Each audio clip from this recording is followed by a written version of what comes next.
Wrestling Podcast. And his name is John Cena.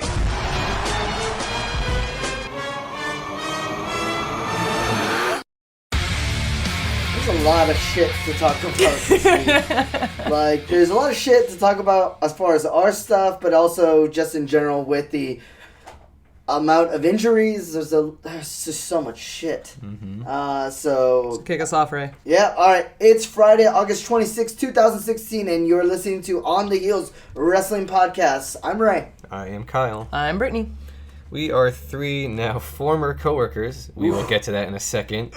Yeah, right in the feels. Who enjoy the pro wrestling, and this podcast gives us a space to shoot on all the aspects of our favorite pastime without the confused looks we get from people eventually. There's still people that give us, like, weird looks. I don't gives know. me looks. Yeah. Yeah. This podcast is about giving you consistent bite-sized commentary on the world of professional wrestling, focused primarily on WWE's main rosters and NXT, that will occasionally touch on the indies and international scene.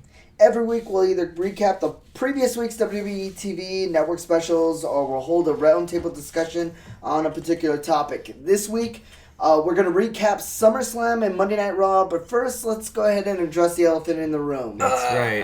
All right, so we all got laid off. Yeah. Yes. Which, Our company just shut down. yeah. So that was kind of like, oh, and it was great because during the question and answer session, Ray's pointed question was, what are we doing with the microphones in the recording studio? Yeah, can I buy those? Because they're really good. And so, I mean, there's a lot of questions in the air. One thing that was brought up is, are we going to cancel the podcast? And the answer is a resounding no. No. We're going to keep this going. We will be taking a break on the Friday, September 9th, there will be no podcast, but the following week after that, we're back up and running. Yeah, we got to find jobs. We got to find We gotta jobs. find jobs and logistical stuff like software. Our studio had a recording room and software and all the means for that, and we were using that on the company dime. So now we need to legally do the right thing and get our own stuff. Yeah, and just logistically, we'll probably be doing the podcast remote through maybe Skype, maybe Google Play, or not Google Play, Yeah. Google Hangouts. And for So people we gotta. who complained or felt the need to complain, I'll get a better mic situation after the Makabe incidents. Yeah, That was a great learning experience and very timely, it turns out. It was so for people who may be interested, like on the call, it all sounded great. We didn't know. Yeah.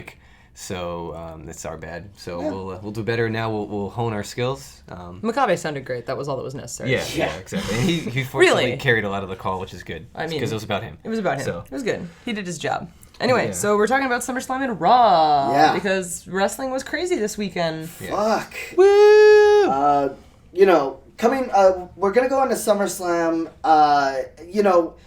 I've heard mixed things on the web about people's reactions to SummerSlam. I thought it was. I fucking hate wrestling fans. Yeah. I thought it was a really solid pay-per-view with exception to the end, but otherwise, yeah, like it was worth watching. Someone described it as like a garbage fire, and I wanted to punch someone in the face. Yeah. Like, this was a decent pay-per-view. Yeah. Like, the problem is that NXT Brooklyn is the night before, which completely overshadows SummerSlam. They have no P match. No, they don't. You're sitting there watching the whole thing like, this is amazing. This is the pinnacle of wrestling. Yeah. And we have to watch 4 hours of SummerSlam tomorrow. Okay. Yeah. Yeah, it's interesting, like, kind of watching you two, because generally, like you like to entertain sort of the deeper theories and, like, figure out why things go a certain way. Yeah. But also, you generally come out of it with, like, a more positive outlook, and you're entertained, right? Right, like I'm sitting there, we were having a text message conversation this morning, and Ray's like, well, I thought this entrance was too ridiculous. I'm like, you do realize we're talking about wrestling, right? Yeah, right. Like, it's like there's a certain level of, you can be critical of the product, but at the same time, like, let's understand what it is we're being critical of for a moment. And then, like, on the other side, Ray kind of dips more into the smarky end, in my opinion. Oh yeah, no, that's what I'm here for. Yeah. I mean, but also has those moments of joy where he really enjoys a thing. So I almost feel like you're yourself. You have two souls that battle each other in your wrestling fandom. Oh yeah, absolutely. So yeah, it's I don't know what to say about it. It fucking happened. There were some really good fucking happened. There were some good moments in there. I didn't hate it, but Dolph Ziggler is Colonel Sanders.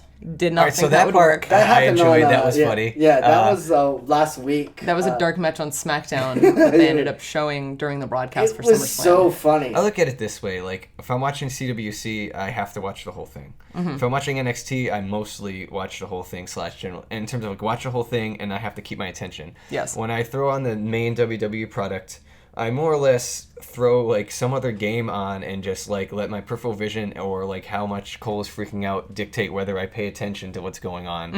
And SummerSlam was no different. Like when the Orton and Lesnar's promo kicked, that really caught my attention, and we'll get to that, timeline wise at the end. But even the beginning match, like want to jump into it here? Yeah. Jericho and Enzo versus Cass, like Just for the commentary alone was amazing. Like them talking between each other was so funny.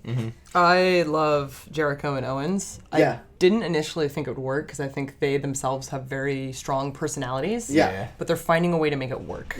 Yeah, and I'd really like to see them stick around for a little bit. Yes. We had a major tease with the Y2AJ that I was really hoping would put a happen. shirt up on They the got store. a shirt on the store, and then a week later it One was day. gone. It wasn't even a week. It was a day. Yeah. Right, so, I mean, yeah, that shirt, like, had a lower shelf time than, Sheamus 515 or whatever. Yeah. So, yeah, those two are great. I don't know, like, I love Enzo's Brooklyn outfits because it's the, like, New York Yankees overall. Oh yeah. Poo emoji. It's like everything emoji. just rammed together. Yeah. So that was cool. Cass is day by day getting just more confident on the mic, more willing to goof around. Like not to say that they don't goof around, but like it's scary taking chances when you have a giant arena packed with people and like it's like fuck it, I'm gonna sing. Like that's scary. That is scary. And then he's going out there and he's doing it. The crowd's eating it up. The only thing that really bugs me about Big Cass is his clotheslines are absolute shit. Oh yeah. Absolute shit. And he's starting to do them a little bit less. Yeah. But if you look at Carmella, her clotheslines suck too. Yeah. And Yeah. clearly she learned about him from Big Cass. So Be a Staten Island thing. Yeah. gross. So, yeah, Jericho win. Yeah. Cool. Yeah. Awesome. Great. It's a really interesting feud, but it's like, I'm cool with it. Yeah, like, it was a good match, good, get you going thing. Charlotte versus Sasha was amazing. Oh my god. Like top to bottom, every little aspect. Like I was a big fan of Charlotte's ring attire and like her hairstyle.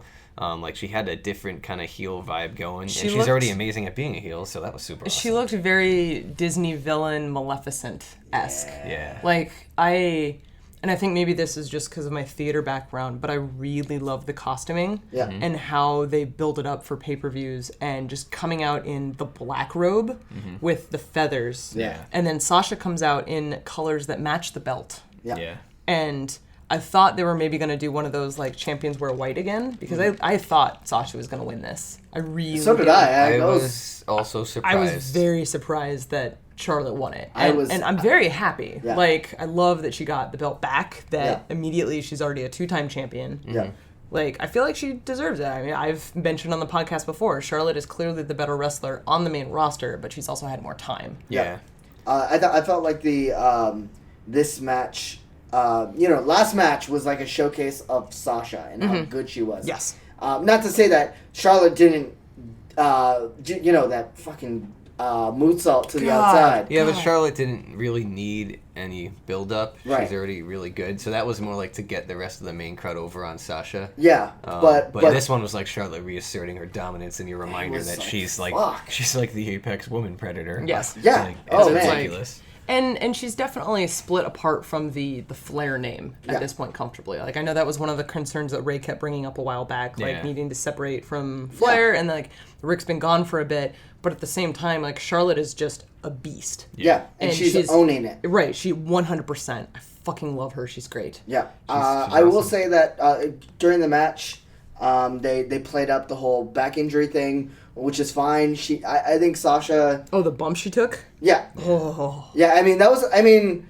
All right, so get your injury counter up. That's your first injury. That's your first Is that injury. the other First one. subplot of this whole pay-per-view and into Raw thing is that there is a lot of injuries. Yeah, A lot. a lot of Like- injuries Like here. everyone just came back from injuries, and Yeah. now there's a whole new round coming. So whatever's in the water. Yeah, both on WWE and NXT, there were quite a few injuries, Yep. and we'll get into some of that a little bit. Yeah, and like not. Correct me if I'm wrong, but I feel like all the injuries are on Raw too. makes it harder. Yeah, yeah. Oh shit. Yep. So that complicates things. Well, But yeah, that was a great match. Like I guess I'll people have a probably reason just- to watch SmackDown now. Well, I don't want to go that that. far. So yeah, the next, let's just highlight it real quick, just because I want to give a shout out to The Miz for continuing to be awesome. Yes. We don't generally cover like SmackDown as much, and The Miz's SmackDown shoot interview with Daniel Bryan, where he Yeah, basically Smack ripped Talk him apart Live, on yeah. Smack Talk Live was awesome. Like Oh. Ray, make sure you link it on the Facebook. I will when we post link this. that shit. It's one of the best promos ever. It's right up there with like Cream of the Crop in terms of like how he just like takes apart Daniel Bryan and then just goes nuts. Absolutely. Shitting on Daniel Bryan. So- And the thing I loved about it was he was like, I don't give a shit about the tag team titles, Yeah. the women's title, the world title. Like, this is the most important title, and I'm making it more relevant for, like, Yeah. day by day. Yeah. We're on 141 of my world tour. So something I thought really interesting sort of leading up to SummerSlam, I noticed that Ray frequently would mistakenly call Apollo Crews Apollo Creed. Oh, yeah. And then that actually became the storyline where Yes. Miz would call him Apollo Creed. Yeah. It's like, you know it's Crews, right? Yeah. And I'm like, man, this just must, like, and they did it on SmackDown too. Like, Yeah. they put the wrong name. Daniel Bryan had done it. Like, it was just this constant thing. It's really hard. We've had that name ingrained in us for like and it's decades. his name is Apollo because of the association with friggin', oh my god. Yeah. So anyway, The Miz won the match. The match wasn't particularly that great, but that was, it was more important to call it that The Miz is still like rocking His it, character and I'm is glad just- that they're letting him do that. And Maurice definitely helps with that too. She's great. Ring gear, totally fucking awesome. Oh yeah. Oh, yeah. Like, The Miz is excellent at walking out with ring gear that makes you hate him. Yeah. yeah. Maurice too, like the high-waisted 80s leotards, Yeah, like she's yeah. rocking those. Yeah, It's and they're like fantastic. gross PDAs. They get in Oh, the ring. nasty. Love it. Yeah. Nasty, Great. nasty. So let's get to the match that was like a very big surprise in terms of how it ended and the implications in that whole narrative. AJ Styles Yeah. versus John Cena. This is 'cause- the third one of the feud, right? And we made a lot of Yeah. parallels to the Kevin Owens debut triumvirate matches with Cena last year. So yeah, Brittany, why don't you take it away with your thoughts on this one? So this one I thought was really interesting because not only did AJ win clean, which I think he's like the 11th person in 15 years to do this, Right. but that he won the final match of the feud. Yes. Yeah. Which, when we give Kevin Owens a lot of praise because his first match on the main roster was with Cena and he won it clean and it's kind of crazy. But to have AJ close out the story. Yeah. Because Cena won 2 matches to 1. But against KO. Mm-hmm. So this Correct. time, Like, and I went back and thought about it. I was like, okay, what about Cena Rock? It's like, well, Cena won the last one because that was the loser goes to film Hercules match. And then thinking about all of these other ones. And then with the if it whole... were only actually that. Like a fucking briefface hanging above. No, It's not like, briefcase, do you I don't want it. No, I don't that, want that it. Like a stupid, loincloth. that stupid fur hat that he wore. Oh, just man, with the hanging above lion? ring. Oh, Yeah, yeah. dude. But I thought it was really interesting at the end with Cena taking off the never give up. Yeah. And just leaving it at the ring, like Yeah. patting it and then walking away. it Especially was, because like, Nikki Bella weirdly- shows up later. Yes, and that was like Spoilers. sort of weirdly unanswered in a way. Mm-hmm. Like they did it, and the the announcers didn't frame it in any certain way, so it was tough to ascertain if is that going to be a storyline thing or is that just I left it all in the ring, Like What was interesting, it wasn't played up enough to be permanent. A number of years back, Cena had this promo to close out Raw that seemed like he was retiring, or his contract was up, or he was taking some time off, and then Yeah. nothing came of it. Right. So I'm kind of it's like the whole Mark Henry retirement thing. Yeah. Anytime somebody retires, it's like, are they actually retiring? I don't really, like, is Cena actually doing something different? He's or got is a he big just... role on Total Bellas, so Oh, that's true. Mm. So I think the thing I took away from it, and maybe this is too much of the reading into internet speculation, but talking about what's going on with his contract and that it's specifically doing less dates. I don't know if that's started now. Like he doesn't need to be on SmackDown right now. The other thing, all of his promos leading up to the match, he basically just keeps talking about how he is WWE. Like, that is what he always has done, and that's what he always will be. Yeah. Basically true. implying, like, there's no way he's going to the fucking indies. Like, Right. he's only going to be WWE. Correct. Yeah, he more or less doubled down. Yeah, he Yeah, did. yeah. I mean, he Which is- has no future Right. outside of WWE. Like, no one's going to fucking pay him what WWE pays him. Right. He, But did, I yeah, he do- definitely I- has no wrestling future outside WWE. No, he'd have to be an For sure. actor. Yeah. But yeah, Full-time. no, I think that's what it is. It's essentially like he's starting to take more and more breaks to go film more stuff. And I mean, he's 40. Yeah. The dude's old. Yeah. Like, he still looks young, but steroids will do that to you. Yeah. So, you know, the match. It's so funny when I was watching the match, and you know, I was replying to Brittany saying, "Oh yeah, like the Sasha Charlotte match there has to be match of the night," because I was so impressed. She was like, "No, it's the second match of the night," and I'm like, "How?" Yeah, And no. and then I watched this match, and it's. Well, I mean, Sasha Charlotte was pretty early in the card, and you had Bayley Rollins coming up, and this one. Yeah, but I just was so impressed with that match. Yeah, and I mean, I agree. It's just like I'm really, yeah. Yeah. I mean, like, I think these two matches, in my mind, stand out the most Yeah. to me. And there was some good stuff, there was some bad stuff, but these two things, I think, were the most memorable parts of SummerSlam Yep. for Yeah. me. I loved. I have to bring this up before we move on. John Cena hits the Avalanche AA, and like for a good minute Oh, after he right. after AJ kicks out, for a good minute is standing in the corner, Just, and he mouths the words, "What the fuck?" Yeah. and I'm like, I love this. He is telling that story so Cena well. has become self-aware. Yes, yeah, and it's I hate to give praise to JBL, but I'm gonna. Is I'll let it basic, slide. yeah. Basically, JBL makes a comment of, you know, for 10 years, everybody has had to deal with Cena kicking out of everything, and this is the one time that Cena now has that same frustration we've had for over a decade, and I was like, holy shit, JBL, that's a really a really good point. Like, now shut up for the rest of the event. Like, Speaking of JBL, did anybody else catch that the announcing staff changed per match depending Yeah. on which roster Yeah. it I was? like that. And I then thought the it was last match was a hodgepodge. Yes. Oh, which they had the best people, in my Yeah. opinion, Well, on it. And I'm like, oh, this well, is great. except for I think it still had JBL. It's still It had JBL. JBL, but it also had No. Ronaldo. It basically had Ronaldo? everybody but Cole. Yes. Yeah. Which was crazy that they pulled Cole from announcing the main event. Anyway. It is crazy, but also like Ronaldo's better. Like he's Ronaldo's more so much ridiculous. Like better. Casey came He's- in and she was like, "Wow, this new guy's awesome." He's a fight announcer. Yeah. Yeah. Like he's legit. great. He's the Yeah. real deal. He knows what he's doing. Like he doesn't have to violently shake in his chair to get excited the way Michael Cole does. Yeah. So the other 2/3 of the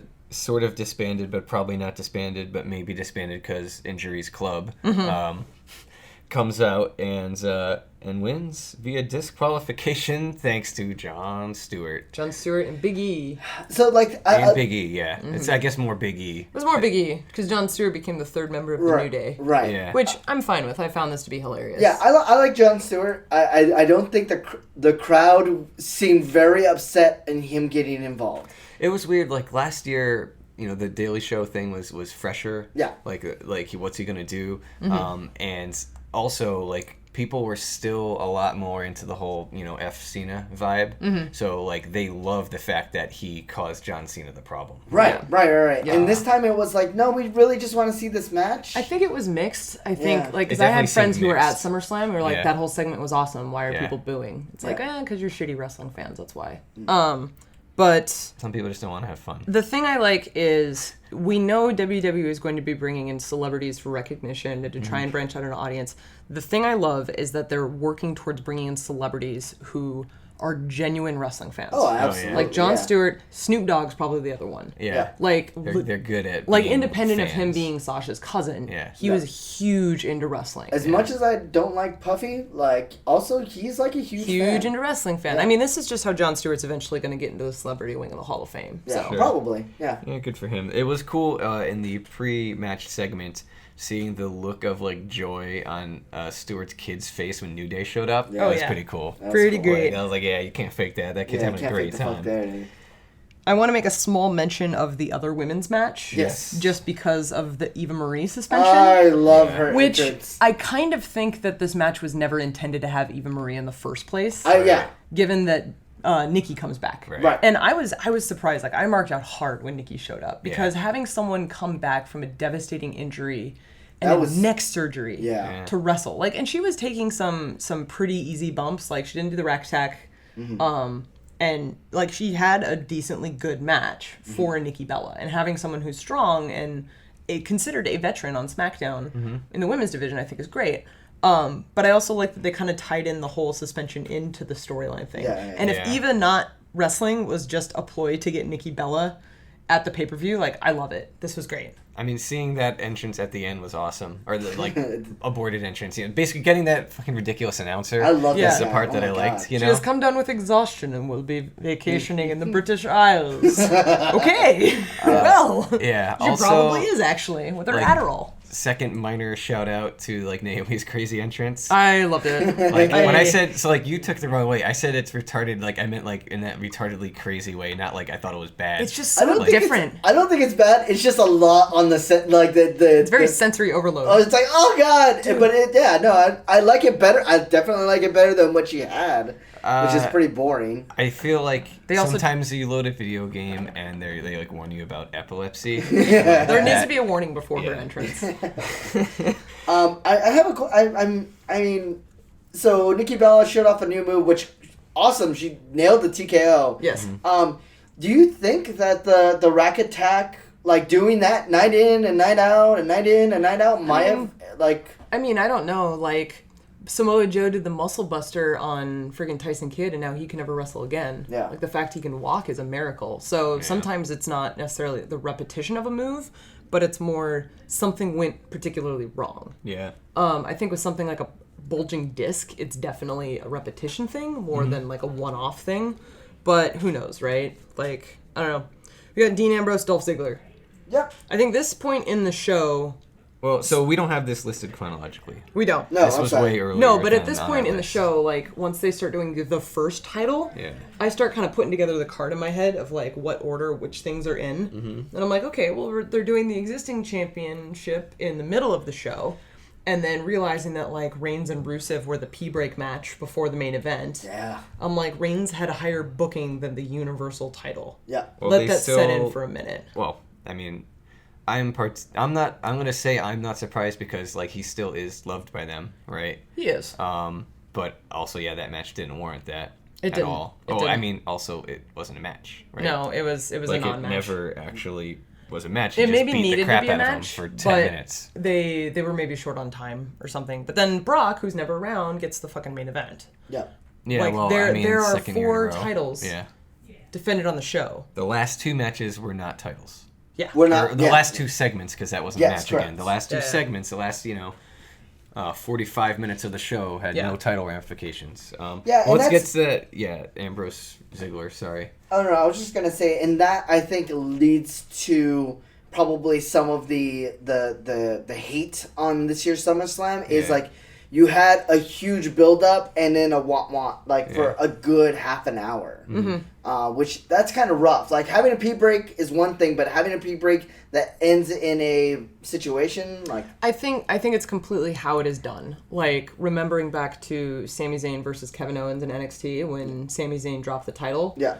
And basically Kevin Owens came out and for 5 minutes just beat the shit out of Sami Zayn. Yeah. And they call the X and he drops the title. Yeah. Completely different response Right. than Brock versus Orton. Right. When Orton is literally like his head sliced open in the match. Yeah. Which is insane, right? I don't Well, know. It's the just match interesting. itself.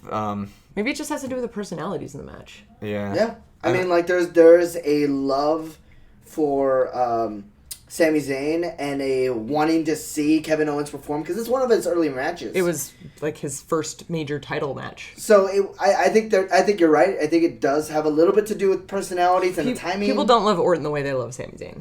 Right. Hey, the match we're supposed to be talking about is Ambrose versus Ziggler. I think that's good commentary on kind of how that match went. Like, it was exactly. decent. That's Yeah. my point. It was It's like- decent, but honestly, Ziggler's dress up as Colonel Sanders was more entertaining. Yeah. Yeah. it's shitty. And props again to the Miz as a piece of chicken. He did good job. Yes. Yeah. Good job. Good job, Miz. So yeah, that happened, and we'll see where they take the World Championship. Considering now there's a Universal title and how that Universal title got sort of weird Yes. So let's actually talk about the Universal title match. So thoughts on the look, because that's like the big point of contention on the internet. Doesn't look as good as I thought it would. It's a little too much red. Like I had the initial thought of it should be kind of a red title, but it's weird because the world title is already pretty red, right? Yeah. So like I could have seen a world where maybe the world title stayed on Raw, and then whatever they cooked up for SmackDown had blue in it, right? Yeah. The new belt is like doubling down on that red. Yeah. It is firmly, it is red all the way. It is like even Marie quality red. Yeah. Yeah. So, but I don't hate it. It's just, it's different than the other two, right? To me, like the women's title and the men's title, for lack of a better term, like they seem like they're inverted colors on equal footing. Yeah. And then there's this other fucking thing that sort of looks like those, but also doesn't look like those. I'm actually a big fan of the belt. I'll tell you why. Multiple reasons. Okay.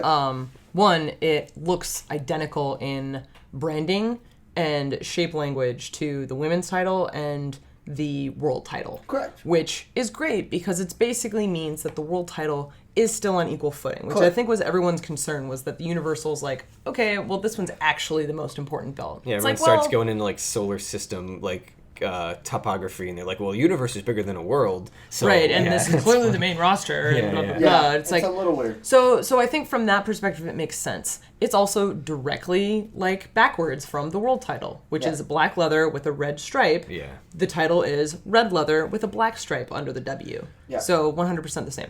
If you look at super old school titles like Bruno Sammartino's U.S. title, where it actually is the shape of the United States, it's got the old school leather strap on it, which is a little more red. It's not that red, but it looks more like leather than it does dyed leather. Right. So I It's think good from that that perspective, like, I don't hate it. Right. Like, does it look as good as the women's? No title looks as good as the women's. Like, that one's my favorite. Right. It's distinct. Also, the thing that's good is to like counter the point I raised before about if they branded.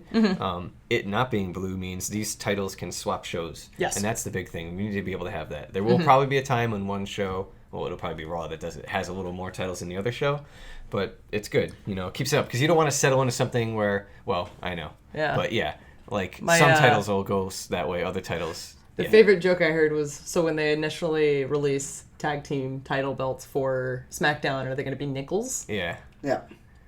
because of pennies? Yeah. Sorry. That's dumb. Also, I got laid off, to give us all sort of credit, we kind of called that SmackDown situation way back in our draft episode. Yeah. So Yeah. props to all of us. Yeah. Yay, we're the Woo! best. So Finn Balor dislocates his shoulder. Yeah. Shoulder Sadness. injuries are back. Yeah. Boo. Let's as much as we love the architect / the man / all the good stuff that he is, the number one draft pick. This is his second devastating buckle bomb that he's delivered. Yeah, it's just. I mean, it's a series of you got the buckle bomb, you got the knee to Cena's face, you got the you got the hurting himself doing the Lifting cane. yeah. I mean, like there's It's kind of a concern, right? Yeah, like it's when getting- it's it's getting Sting, a you little could, you weird. could sort of sweep it under the rug 'cause you're like, dude, Sting old. Sting Yeah, is it's old. Sting old. He's But- 50. But when it's the new guy that they basically were just anointing as like the new undisputed future, Balor, giving him that title that fast, and then boom, like a day into his reign, Dunzo, like The guy who in the same conversation as Pat Patterson now. yeah. Like And they so- gave him that. And if you see And the Seth video, Rollins took it away. yeah, you see him pop it like right as the camera moves. Mm-hmm. You see him pop it back in. And Well, Sami Zayn did the same thing when he fought Cena too. Like Yeah. he pops his shoulder out, and then you see him grab onto the ropes, hold his other arm, and just pop it back in. I'm like, there's a problem here when the wrestlers all know how to pop their shoulders back into place. Yeah. Like, why do they all know this very well? They're like, Yeah. arguably, you should not be using this skill set as much as they are. but props to him for that happened early in the match, Very early. and he finished the match, Yeah. like in spectacular form. Like it was a damn good match. It wasn't nearly as good. I would say it's not nearly as good as Charlotte, Sasha, or AJ Cena, but it's still like, fuck, that was a really solid match. Like totally worthy of that title. Yeah. And he's hurt. He is like hurt. Like Yep. that's big props to him. Speaking for of doing hurt, Huh? let's talk about Randy Orton. that. Oh fuck. Are we gonna skip over the? There's no need to talk about Roman Reigns. What's just one sentence, real quick? What the hell? There you go. Okay. That was more than he deserved. Yeah. I am losing my goddamn mind as Yeah. I'm watching this because I'm seeing a literal pool of blood fill up underneath Randy Orton's head. Yeah. Yeah. And it's... That was Attitude Era-esque, and it's bleeding. So, Kyle, do you think this was a work or do you think it was real? I still don't know. Like, basically, before the show, we were starting to speculate on it, and Brittany brought up the point that she thinks this was part of the plan, but the plan kind of went awry. Mm-hmm. Yeah. And I kind of agree with that. Because my goodness, like that was a lot of, whenever they let the trainer come in, that's generally a sign that things are going a little less than expected. Yeah. Whenever they let the trainer come in and don't like immediately end it, that you could tell they're like ad-libbing, or Yeah. at least it seems Brittany, like what do you think? I'm... But it fit the storyline well. I mean, he basically lost his mind, beat the shit out of a guy, and stood in the corner. The and laughed. voices have fallen out of Randy Orton's head. Beat the freaking voices out of the guy's skull. Literally a Jesus hole. Christ. I think it was fully intended for Brock Lesnar to come in and beat the shit out of Randy Orton. Yeah. I don't think that he was supposed to pull as big of an elbow as he did. Because Yeah. you watch the video, his elbow just basically jabs right into him. Because there was a comment like, is he blading? And it's like, no, like he literally had a meat tenderizer thrown at him Yeah. based Yeah. on kind of how the pictures looked after the fact. Yeah. But when the trainer comes in, it's like you should be stopping the match at that point. The guy has lost too much blood. Samoa Yeah. Joe did not even lose that much blood at Dallas. Yeah. I Like- mean, they effectively And did, then, but they still and then Brock weirdly Lesnar played kept hitting him. Yeah. And I think that is where it crossed the line. Yeah. Yeah. That it's like, no, you stop the match. Randy Orton has literally been on the shelf for months. Yeah. And then you just Came put- back, and then you just put him on the shelf again. I think they kind of got seduced by the narrative they kind of created there a little bit, because like they built that up as like Lesnar's just losing his damn mind. Yeah. And like one thing I wanted to call it was I really liked the promo where actually this time Lesnar talked. Yes. Like, Yeah. and Heyman was like the hype, like the backup man. Heyman only dropping with a comment here or there, and Lesnar. So that would like really came out, especially since like an episode or two ago we talked about how Lesnar never talks unless he absolutely has to. Yeah. So that made it seem tough, and then this narrative built to that, but it kind of felt like.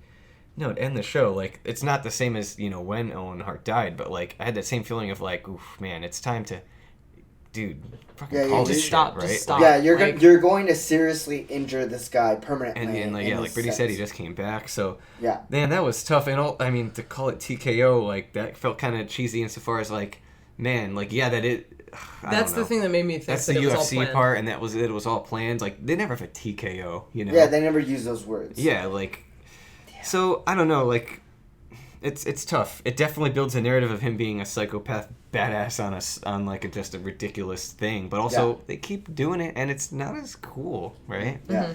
Shane O'Mac took a bump, That's true. That's true. so Is this setting up Shane versus Brock?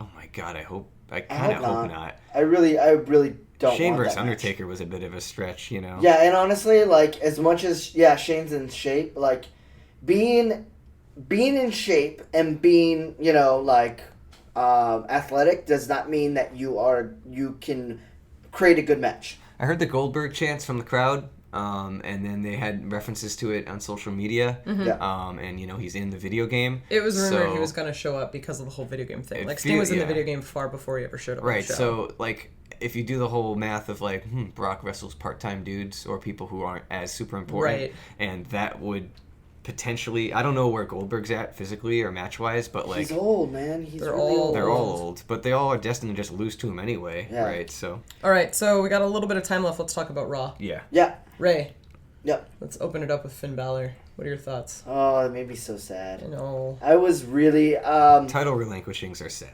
Yeah, and I mean, like, if you look at his story, Prince Devitt, and everything that he's gone through, and then from NXT to, like, building that brand, and then coming in his first, like, match, like, He's getting a literally title shot, been on the main roster for, like, less than a month. and his first pay-per-view winning the title, like, this wasn't out of nowhere. This was a long time coming. Like, we always, 5-6 years ago, we knew CM Punk was the best in the world. Mm-hmm. The last 3 or 4 years, or whatever you want to say, like, everybody knows that Prince Devitt, best in the world, right now, on like, and that was. Yeah, like, it was a short list. It's like him, Nakamura. Yeah, very short list. AJ Styles. Yeah, and that was it. Like, and so legitimate champion, and to have to literally day of, like, give the title up, that's terrible. Small funny thing I liked as he was doing his entrance. he still stepped and turned like at the same time, like when Yeah. the lights go, ha ha, Yeah. and he like turns, but he just doesn't lift his arms because he's carrying a title and his shoulders fucked up.